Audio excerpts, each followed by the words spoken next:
tracking ring. Never mind that. We're outnumbered. We've got to get out of here. Well, goodbye, Planet Sprague, we hardly knew you, but yeah, in the meantime there, the action doesn't stop for a fucking second as, well, Rhineland is on our ass now that we have quite possibly one of two of the only people that could possibly stop us. Yeah, thankfully though, we can in fact run away, because these Rhinelanders didn't have the common sense to equip cruise engine disruptor missiles. Oh, well, I mean, thankful for small mercies, but I mean, if it was literally any other Bretonian gang in the system, from, you know, the Mollies to, you know, anybody else, you know, they would have disrupted our engines and we would have been screwed. But then again, that does also kind of build into a factor of how various factions, you know, both military police and, you know, criminal factions also have different sort of tactics. Like, I mean, again, some have hit and run tactics on the trade lanes, others of which usually put all stock into their weapons and, you know, their missile systems. And others, meanwhile, will just sort of, well, completely fucking destroy you, really. But yeah, I mean, it does, again, like I said before, it doesn't change the gameplay outright, but I mean, again, the enemy dynamics are still quite interesting depending on which faction you face, and, yeah, with Rhineland, it's usually to do with a lot of their, you know, their laser beams. You know, and again, a lot of the weapons, again, this is going to sound a little bit nerdy before we finally dock with this abandoned research station, but yeah, there are actually different factors, you know, some lasers that prioritize hull damage and, you know, which shields it affects. You know, some, you know, if shields are positron or gravitron shields, then, yeah, that'll affect how much damage you do towards a certain faction's shield capabilities and, yeah, whatever. Cutscene going out, nerdiness shutting down. I think we've managed to shake them for now. I hope you're right. Do you ever get tired of this? The running and fighting? No, this. Tell you the truth, I don't even pay attention anymore.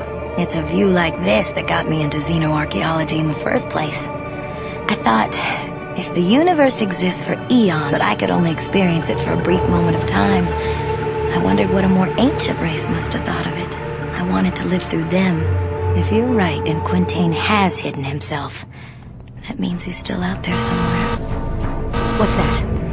They found us! We've got to get out of here! Where? Where are we going? To Leeds. I have a friend there. Come on.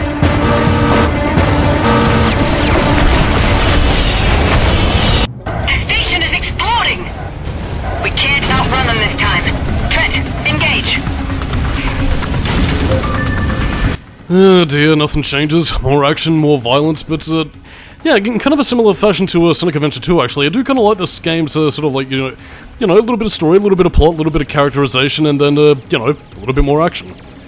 I don't know, it just helps to keep the story engaging, really. And again, it's a very difficult balance that I think writing-wise is difficult to pull off, but again, Freelancer manages to balance its story content with, you know, excitement and action that I feel like everybody could get to grips with, which I mean, kind of in its own way, kind of makes it a bit of a shame that this game never really... Oh god, how fitting for a fucking for a fucking space combat game. Never took off as well as it otherwise could have. I don't know, I mean, maybe if it was released on the Xbox, which, you know, had a plethora of, you know, sci-fi action games on it, maybe it could have had a bit more success, but... Yeah, I mean, either way, it's kind of a shame, really. Yeah, in any case, though, kind of similar to the anomaly in the Badlands, don't fly into that thing that inspired Sinclair to begin with. But, yeah, because you will die from its radiation output, and I guess to kind of talk about Sinclair in and of herself, yeah, again, she's very much a skeptic, very much a science whiz, trying to understand the mysteries of the universe, despite the fact that the mysteries of the universe are unfolding before her very eyes. Oh, well, like, I mean, I guess if you can't slap your name on it and patent it as your discovery, then scientists don't really give a shit. As is somewhat tragic of science in the real world, really, but that's neither here nor there in this case. But yeah, like, I mean, seeing her reasoning for becoming a scientist is a very understandable one, and, again, she's a very likable character. Quite like Sinclair. Although, I mean, not that Trent really seems to have, much of an opinion. Again, he just sees him as a freaking dweeby bookworm who, is at least easy on the eyes. And, speaking of which, to kind of talk about Tobias, who was pretty much our one safe haven in Bretonia, well, as soon as we get back there, assuming we live...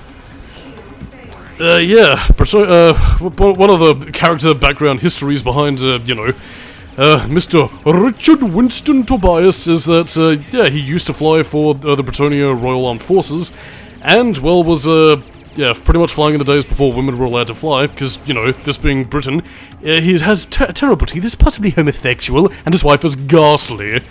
But yeah, when they allow female officers, he ended up hitting on a female officer, and, well, alas, his womanizing ways weren't tolerated in this hallowed century of... Actually, what century would it be? 23rd century, 3100? So yeah, basically, he was pretty much kicked out, became an equipment dealer, and, thus goes the story. Of course, he hasn't technically met Junie or Sinclair just yet, so that means that, you know, we bring these two gorgeous ladles over towards his equipment shop. Oh no, Trent's gonna be embarrassed. Okay, let's go. So tell me.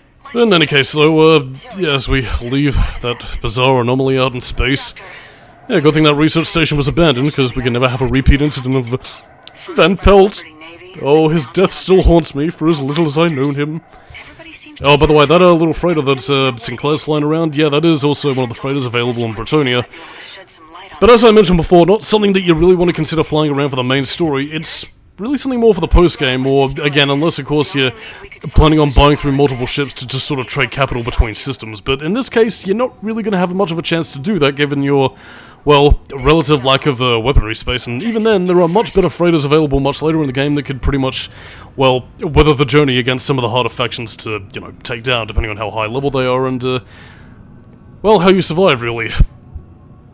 I mean, I guess to sort of talk about the game's, what was meant to be the game's dynamic economy, there wasn't meant to be an expansion on this, because again, I did mention beforehand in, you know, much of the early parts that, yeah, trading different commodities and stuff around, like, say, for example, alien artifacts in, you know, Manhattan, that would be considered contraband, the Liberty Police would pretty much apprehend you, which does still happen in the game, but again, you can pretty much buy them from some criminals like the Liberty Rogues, and then sell them on Manhattan if you happen to escape them.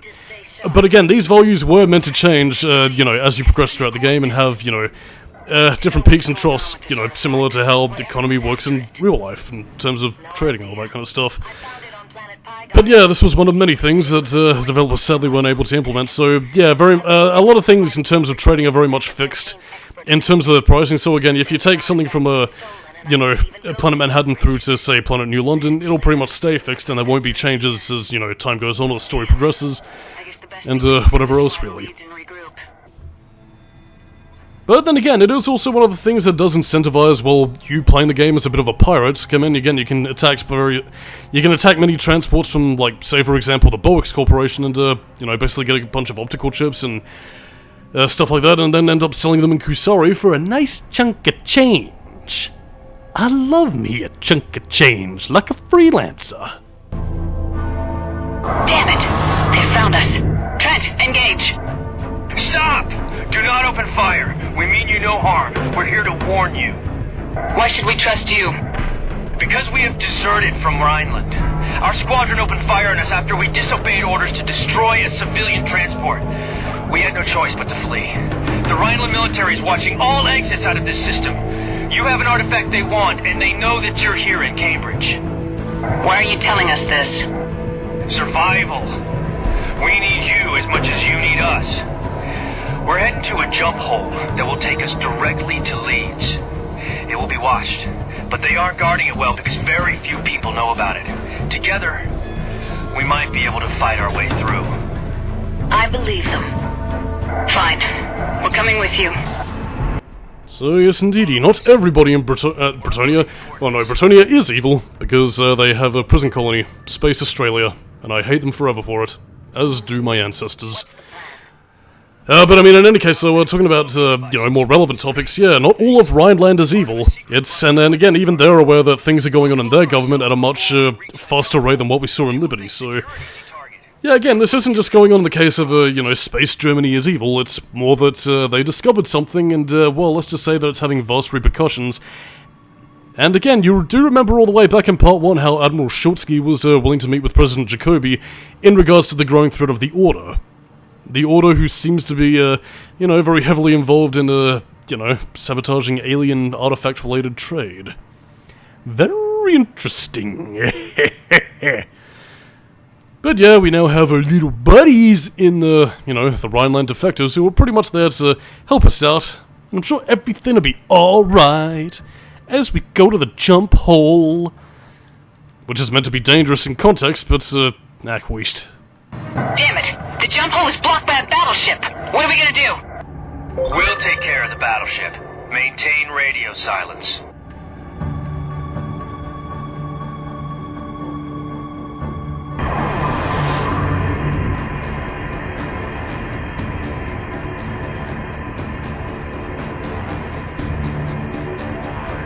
Commander Zane, Mr. Trent, we've been looking for you. Hand over the artifact and we will spare your life.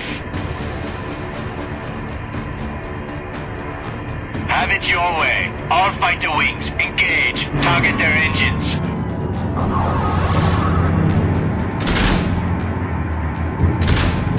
It's a trap! Incoming torpedoes, evasive maneuvers. We're hit! All hands, land and ship, repeat!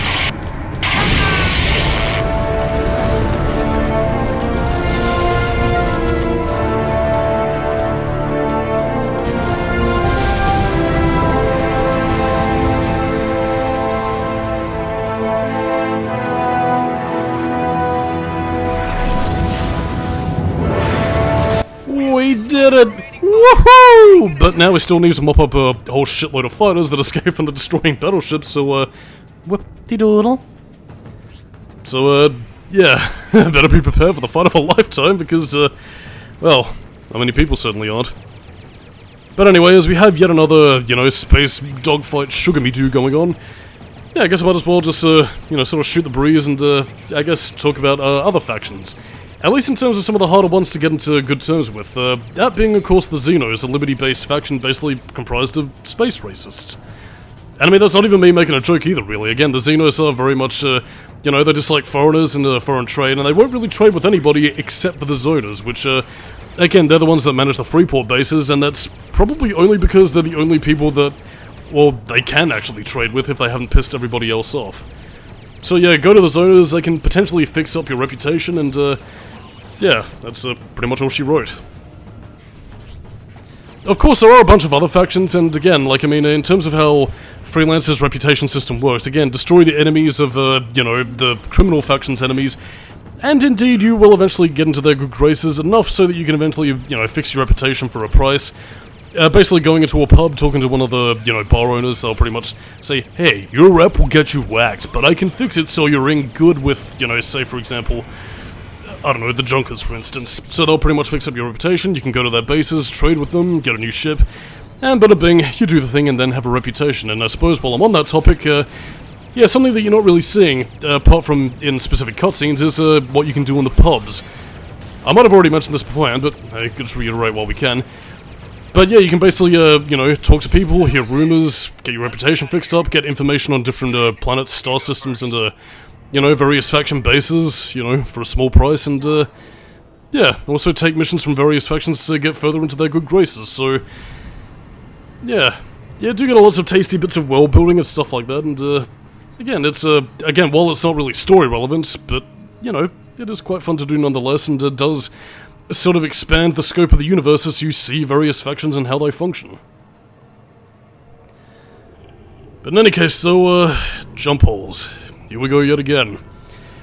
It's worth reiterating, actually, that, again, jump holes are basically, well, again, they're similar to jump gates in the sense that they transport you to different systems, but, you know, whereas the jump gates are, you know, properly programmed, have a proper course routed, and, you know, aren't potentially going to lead you astray, jump holes, on the other hand, are a little bit more risky business. Or at least that's what the game leads you to believe. It doesn't actually play out in the gameplay, but, that's what you're meant to think. We made it. Thank you for your help. You're welcome.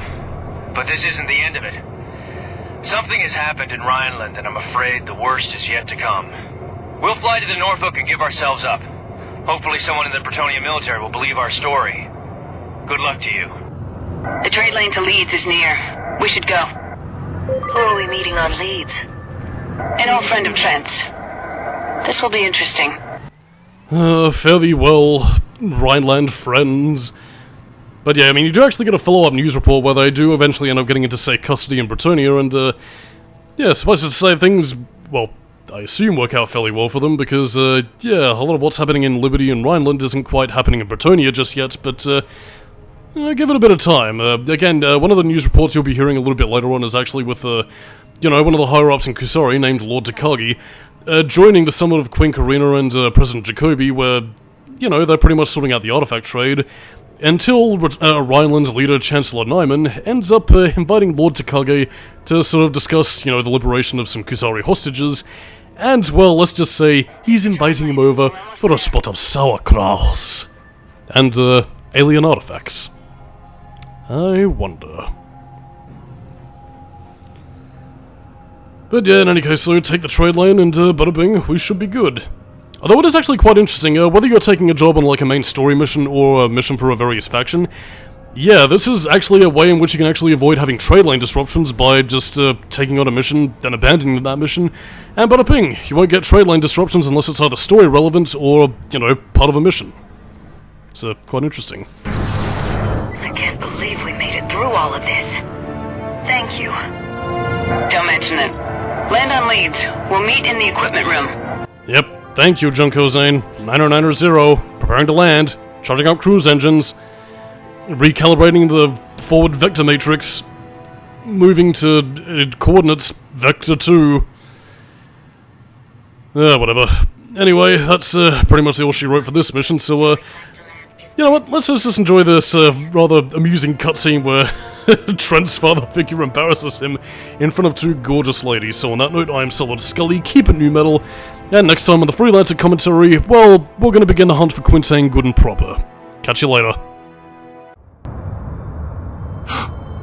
Trent, where have you been? I've been worried about you. But I see you've been in good company. Junie, meet Tobias. Richard Winston Tobias Esquire, dear lady. Tobias sort of, raised me. And from such humble beginnings, your head grew to its present size? We're all clear. Nobody followed us. Good. And who do we have here? Another girl? Tell me, boy, what have you been doing? Tobias, we need a safe place to lay low for a while. Doctor, can you decipher the writing on the artifact? I can do most of it, but not alone. I need Quintain. Damn. Like it or not, Trent, if we're gonna get some answers, I think we're gonna have to find Quintain. I knew you were gonna say that. Look, this may take some time. Sinclair will do everything she can with her work, and I'll dig around for any leads on Quintain. You try and scare up some business, we could probably use the credits.